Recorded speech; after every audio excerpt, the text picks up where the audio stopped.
السلام علیکم بچوں، امید کرتی ہوں کہ آپ سب خیریت سے ہوں گے اور آپ کی چھٹیاں بھی بہت اچھی گزری ہوں گی۔ ہم واپس آتے ہیں اپنی آن لائن کلاسز کی طرف۔ جیسے کہ ہم ابتدائی طبی امداد پڑھ چکے ہیں، آج ہم صفحہ نمبر 84 پر پڑھیں گے کہ سب سے پہلے ہمیں کیا کرنا ہے۔ سب سے پہلے فوری طور پر اس کے پھیپھڑوں سے پانی نکالا جائے۔ اگر کوئی پانی میں گر جاتا ہے تو اس کو ڈوبنے کے بعد جب اس کو واپس باہر نکالا جاتا ہے تو اس کی احتیاطی تدابیر یہ ہے کہ اس کے پھیپھڑوں سے پانی نکالا جائے۔ اس کا طریقہ یہ ہے کہ اس شخص کی قمیض اتار کر اسے لپیٹ کر نیچے رکھیں، پھر اسے اوندھا کر کے مطلب اس کو الٹا کر کے اس کا سینہ اس کی قمیض کے اوپر رکھیں، اس کا منہ ایک جانب پھیر دیں، مطلب اس کا منہ اس کی دوسری طرف کر دیں، پھر بائیں جانب سے اس کا منہ اوپر کریں اور گھٹنوں کے بل بیٹھ جائیں، پھر دونوں ہاتھ اس کے کمر کے بیچ کے حصے پر رکھیں۔ اب اپنے بدن کا سارا زور ہاتھوں پر ڈالیں تاکہ اس کی کمر پر زور پڑے اور پھیپھڑوں سے پانی باہر نکلے۔ 3 سیکنڈ تک آپ نے یہ کرنا ہے، ٹھیک ہے؟ 3 سیکنڈ تک زور دے کر پیچھے ہٹ جائیں، پھر دوبارہ اسی طرح کریں۔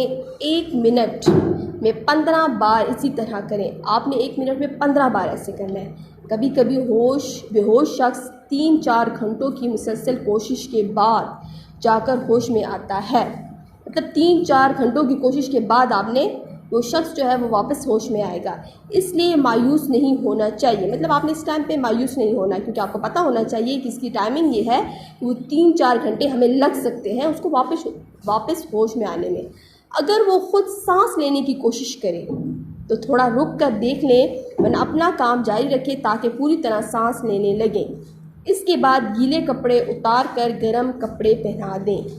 مجھے اب یہ بتائیں کہ اگر پاگل کتا کاٹ لے تو کیا کیا جائے گا؟ مطلب اگر کسی کو پاگل کتا کاٹ لیتا ہے تو اس کی تدابیر کیا ہے، یہ پتہ ہونا چاہیے کہ سربراہ کتے کے کاٹنے کا یا اس کے لعاب کا اثر تیزی سے سرایت نہیں کرتا، لہٰذا مریض کو ہسپتال پہنچا کر انجیکشن کے ذریعے بآسانی علاج کیا جا سکتا ہے۔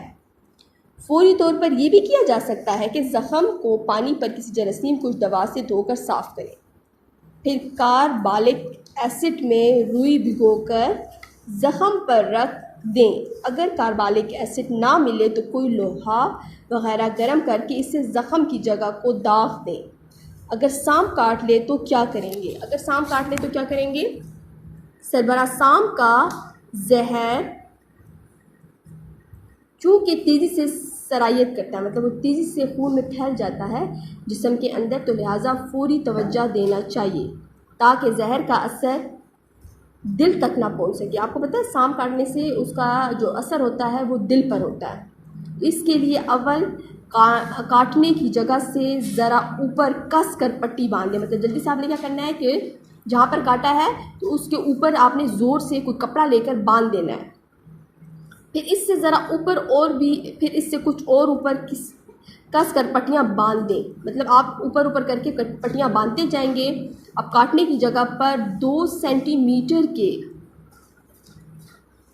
قریب بڑا اور گہرا چیر لگائیں، مطلب آپ نے اس کو کاٹنا ہے کسی بلیڈ کے ساتھ تاکہ زہر باہر نکل جائے۔ اس کے بعد پوٹاشیم پرمیگنیٹ کو پیس کر زخم میں بھر دیں، اس پر پٹی یا روئی وغیرہ نہ باندھیں، خون کے بہنے کا خیال نہ کریں، مریض کو جتنی جلد ممکن ہو ہسپتال پہنچا دیں۔ آپ نے یہ تو پوچھا ہی نہیں کہ آگ لگنے کی صورت میں کیا کریں گے۔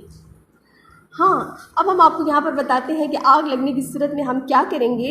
اگر کسی کے کپڑوں کو آگ لگ جائے، یا عموماً ایسا ہو جاتا ہے، تو ہم کیا کریں گے اس صورت میں؟ اس پر پانی ہرگز نہیں ڈالنا۔ ہم اکثر یہی حماقت کرتے ہیں کہ پانی ڈال دیتے ہیں جلدی سے، لیکن ہمیں کیا کرنا ہے؟ پانی نہیں ڈالنا۔ اس کا بہتر طریقہ یہ ہے کہ وہ خود زمین پر لیٹ کر ادھر ادھر الٹنے پلٹنے یا کوئی اس کے اوپر کمبل یا موٹی دری وغیرہ ڈال دیں، اس طرح آکسیجن بند ہونے کی وجہ سے آگ جلدی بجھ جائے گی۔ اگر کمبل یا موٹا کپڑا نہ ملے تو ریت اور مٹی سے آگ بجھانے کی کوشش کرنی چاہیے۔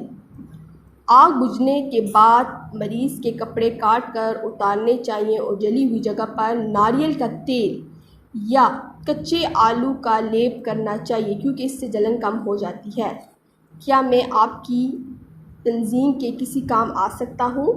انچارج: کیوں نہیں، آپ شوق سے اپنا کام ہمارے رضاکاروں میں لکھوا سکتے ہیں، ہم آپ کو معمول کی تربیت دیں گے، پھر ضرورت پڑنے پر آپ کی خدمات بھی حاصل کریں گے۔ بہت بہت شکریہ، مجھے یہ خدمت کر کے بہت خوشی ہوگی۔ اب مجھے اجازت دیجیے، اللہ حافظ سربراہ، اللہ حافظ، آپ کے آنے کا بہت بہت شکریہ۔ امید کرتی ہوں کہ آپ کو سبق کی سمجھ آئی ہوگی اور آپ نے اس سے بہت کچھ سیکھا بھی ہوگا۔ اس کو آپ ایک دفعہ دوبارہ پڑھیے گا۔ ٹیک کیئر، اللہ حافظ۔